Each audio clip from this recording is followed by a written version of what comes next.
Welcome back, everybody. This Week in America. Thank you for joining us on the program. Romance, adventure, action, all in the new novel from Gary Helzer, Where Losers Live, Heroes Die.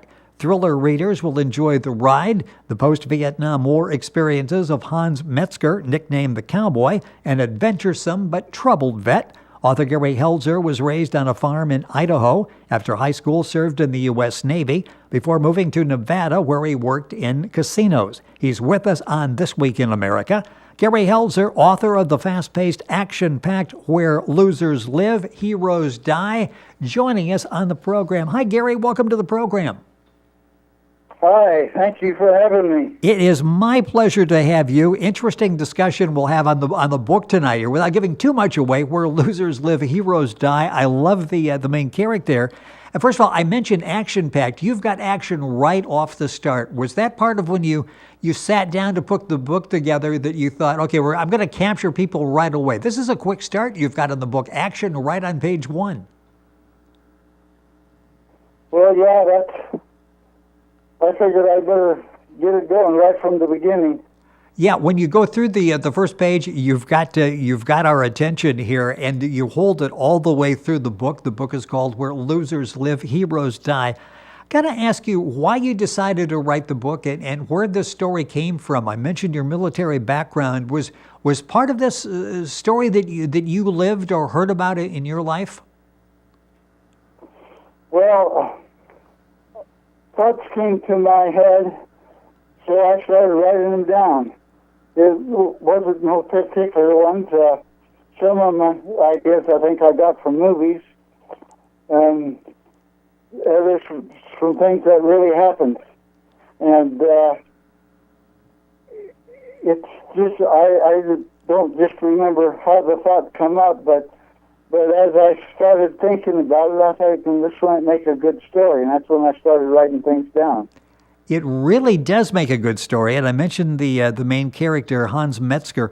Let's talk about Hans, and you've got an interesting approach in the book because you write from his perspective. So you basically, as the author, you are Hans. Tell me about this character because he's a really interesting guy. Well, he gets out of the army and he wants to hitchhike home. And when he hitchhikes home, he gets caught up in a couple of hippie girls pick him up and give him a ride to their home at Lake Tahoe, and there he meets I guess a Charles Manson type person that's dealing with drugs, and he gets so mad at them that he steals his car and heads for home. Yeah, and you mentioned the girls, the hitchhiking experience. He runs into a couple of hippie chicks, as they're described in the book, Dottie and Gigi. And boy, they take him on a real ride, don't they? I mean, that's an experience. Where did that come from? A vivid imagination, or is that part autobiographical as well? No, it's not true. Unfortunately, that type of thing never really happened to me. I just dreamed that up. Well, it's nice that Hans could live that for you. So when he gets it, he leaves Vietnam, and I'll talk about that in a second because we see him as he's wrapping up in Vietnam, decides to return to the family homestead, and that really doesn't go well, does it? He doesn't find it in the shape he thinks it's going to. Well, he gets home, and he discovered that the grasshoppers were eating up all the crops. And his mom didn't tell him that while he was in the service. She didn't want him to worry. And they're just about to lose the farm. And so that's getting him worried, and he's trying to get some money together to help him out. And that didn't work out so well, but his buddy Pete has a job for him in the Bahamas. Well, and figures out a way to help his parents out to get the Cowboy to go back to the Bahamas with him. Yeah, he's very resourceful. And in talking about Hans, who is nicknamed the Cowboy, how did he get that nickname? Well, I guess because I like westerns. See, that's a nice thing when you create the character. You can have the character live experiences you never got to live and give them a nickname like that. I mentioned that he was leaving Vietnam. Let's go back and talk about why you chose that particular era. He's finishing up in Vietnam. He's about to leave the country. His post-Vietnam days here in the U.S. Why did you decide to set the story back in that era? Well, because I was in the Vietnam War, only I was in the Navy instead of the Army. And so it's back at the same years that I was in the service myself. So that's why I picked Vietnam. Did you go through what Hans goes through coming back and trying to get back in society, be accepted, figure out what his role is going to be now that the war is over? Is that some of what you went through when you got back, was trying to get back and become just a U.S. citizen again? Well, no, not really. He just wanted to come back. Things didn't work out for him in the Army because he put in for schools and didn't get it. And he just wanted to come back and be with his parents and help run the farm. It didn't work out that way. No, and we'll sort of tell a little bit of that story, but the book is called Where Losers Live, Heroes Die. It's got a lot of romance, adventure, action. It's all in the novel by Gary Helzer, our guest on the program. Information on the book at bookventure.com/bookstore. Just go to bookventure.com, the bookstore. You'll find information on the book and be able to order it. It's available online as well as at Amazon, and you can go to our website, thisweekinamerica.us, and link on and get some of that information. With Hans, he almost didn't make it back. He is in the tour is almost over. He ends up being sort of ambushed by the Viet Cong, and that's where the action begins in the book. And what Gary, he was going through some desperate times just to try to get out of the country, wasn't he? Yes, he was. Yes. Yes, he was one last mission was to blow up an enemy ammunition depot, and then on the way out he got attacked by Viet Cong, and they were pretty much surrounded. And then all of a sudden, some U.S. Navy jets started bombing the Viet Cong, and then by that way he managed to get out of there. I smiled when I read the U.S. Navy to the rescue. I'm sure that brought a smile to your face as well as you were writing that part of the book. Yes, it did. Gary Helzer, our guest, Where Losers Live, Heroes Die. So Hans gets back over here, gets with his buddy Pete. And we go from the military background, which you had knowledge of because you were there, to casinos, in this case to where the Bahamas, to do some work in casinos. You worked in casinos as well, so you were drawing on some of that knowledge for the book? Yes, that's true. I've actually worked in casinos most of my adult life. Yeah, I worked as a slot machine mechanic. Yeah, that has to be fascinating stories that you saw and could tell, and that background comes through in the book, Where Losers Live, Heroes Die. Without getting into detail, he really, I mentioned fast pace. He had action as he's leaving Vietnam, action when he comes back to the States. I mean, they end up getting thrown in jail. They burn a casino down. They steal some cars. They really, with a goal in mind, they really come into some action-packed sequences, didn't they? Well, they were attempting to build a casino in the Bahamas. And it turned out the person that already has a casino in the Bahamas did not want any competition at all. So the fight went on.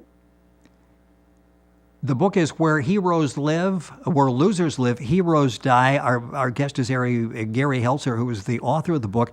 Let's talk about where this writing habit came from, this desire that you had. Who were some of the influences as you were young and growing up as writers? Who did you like to read? Well, I liked Louis L'Amour westerns. I liked a lot of that type, and there was quite a bit of action in those stories. When you read that... Go ahead. Yes, go ahead. Finish on that because that's interesting because I can see some of that influence in your writing. Talk about the early on some of the influences, the people that you read that influenced you as a writer. Well, like I was saying, I started writing ideas down. Then I got acquainted with a person that I worked with was an English teacher out of New York City, and he moved out west, and he didn't have the license to start teaching, so he started working in the casino, and I got to know him, and we got to talking, and I told him, I said, I think I could write a pretty good story, but I'm not a good speller, and I don't know how I could really put it down on paper. And he says, that's all right, don't worry about that. We can get somebody to help you do that. And that's what really inspired me. And the story where losers live, heroes die, I kind of never really considered myself as a hero, although that I was off the coast of Vietnam. I didn't actually see land, but just being in the service, everybody kind of considers you a hero. And then in the story, he has so much bad luck, he considers himself a loser. And so that's how I got the combination of where losers live, heroes die. Yeah, it's a very catchy title, and it's the story of first-person perspective that Gary writes through the eyes of Hans. Talk about that aspect of it. Did you almost become Hans as you were writing this? Because you were in his head, you are expressing his thoughts. We are seeing the world as Hans sees it. What was that like, actually writing the story as Hans? Well, it was like I was actually there myself. Yes. And I did place myself as the main character, and there has been a few people that has picked up on that. People that really know me, because they say the way I talk, it's just like me, and my actions. Now I never, in real life, I've never killed anybody, but he said a lot of my actions. They said they could see me when they come to Hans or Cowboy. They pictured me as the character. When you started the process, did you know where you were going with these stories, or did the story sort of evolve as you were writing it? I guess I'm asking, did you have an outline when you started the process? No, I didn't. I just started making things up, and there has been times where I changed it. I said, no, this isn't going to work this way, and then I changed it and sent it another way. I really didn't have an idea. It's sort of the same way when I built some cabinets and stuff like that, and a friend of mine asked me where my plans were, and I told him they were up in my head.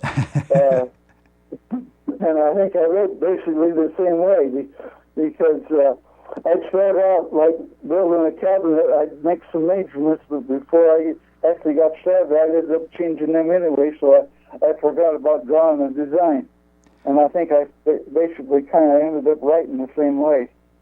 Well, and it's interesting because sometimes you talk to people who do that, and you're not restricted by an outline. You have your imagination, and where that takes you is where the story goes.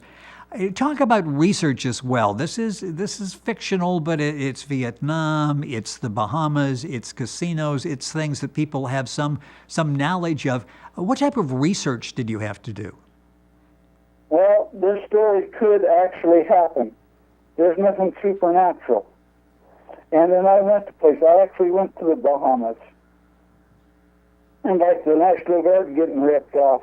I went to the local National Guard armory, and I walked in there, and I talked. I think he was a captain or something. I'm not sure. What he was an officer, the only person there. And I introduced myself and told him I was writing a book, and I said, the National Guard armory is going to get ripped off. Can you tell me how to do it? And he says, I can do better than that, or I can show you. He gave me a tour. He gave me a tour of the place, and was an education, because I found out that they don't keep any of the boats for the rifles there, that I would have to rip off the police station. And they told me they don't keep any ammunition there at all. You'd have to get it the Friday before the maneuvers. So that just gave me all kinds of open doors and extra chapters. It gave me a lot. It was quite an education. And then the Bahamas, I drove around in the Bahamas, and I had to learn to drive on the left-hand side of the road. So that's kind of a true story about, you know, the way I had to drive. And so some of the stuff as I researched, I picked up on. And another thing is the ship that I used. Well, I was on an aircraft carrier in the Navy, and the structure are pretty much the same as far as watertight doors and hatches, but the structure of a carrier and the structure of a freighter is so different. I went to the library, and I found a book on freighters, and in that book was a schematic of a small freighter. So I xeroxed off a copy of that, and I used that schematic as a guide. I didn't use it exactly, but I used that as a guide when I wrote the story. Well, the book is very well researched. I've got a couple minutes left. We're talking about the book Where Losers Live, Heroes Die. Are you working on a sequel? Are you working on another book? Not at the moment. I'm got one in mind which will have the same character in it. As you probably read the ending, which I'm not going to tell you, but yes. I left it open so I could write a continuation. It would be a different story, but it would have the same character in it. But I haven't done that yet. I'm not really sure if I'm going to do it yet. It all depends on how this one turns out, I think. Well, I got that sense at the end. It's like, okay, if he wanted to, Hans could live another day, and we could have more experiences coming out of him. What was this like for you? The actual writing experience, having it published, and having people read and comment on your book. What's this been like for you? It's been fun, actually, because the teacher told me, he says, when you're writing fiction, you're in complete control. You can do just anything you want to with it. Yeah, and, like with autobiographies, that's basically a true story. So you got to kind of follow the way that it really happened. Or this way, you can do just whatever you want to with it and go in any direction with it. You can build your own little world, and that's what you were able to do. That had to be fun doing it. And when people are reading this and commenting and enjoying it, that has to be satisfying. Well, I hope so. Well, yes. Like I say, when I started out writing it on a paper. And then I found this lady that did typing for college students, typing up their term papers? Yes. Yeah, the term papers and that kind of stuff. So what I did, I would write it down, and I would record it in a tape recorder, and I would take that tape recorder over to her. I think back then she charged me something like a quarter or 50 cents a page or something like that. And then, in the meantime, I met my wife, and then when we got married, we got a typewriter, and then she took over. I would write things down, and then she took over typing it for me. This was way back before we had computers, and that's basically how I wrote it. Well, it's a great story. As I mentioned, you've got some romance, adventure, action. It's a thriller. It's all packed into the fiction novel Where Losers Live, Heroes Die. Gary Helzer is the author and our guest on the program. That's Helzer. Book's available at bookventure.com in their bookstore. You'll find it also, of course, at Amazon. You can link on directly to Gary's book by going to our website, thisweekinamerica.us. Gary, a pleasure having you on the program. Really enjoyed being along for the adventure of Where Losers Live, Heroes Die. I hope Hans lives to for another adventure. We'll be staying in touch with you, and hopefully that will continue. Thank you so much. Congratulations on the book, and thank you for being with us on the program. Well, thank you for having me on your program. It is our pleasure. Once again, the book is Where Losers Live, Heroes Die. Gary Helzer, our guest on the program. Books available at bookventure.com in the bookstore. And, of course, you'll find information on our website, thisweekinamerica.us. And we're back after these messages.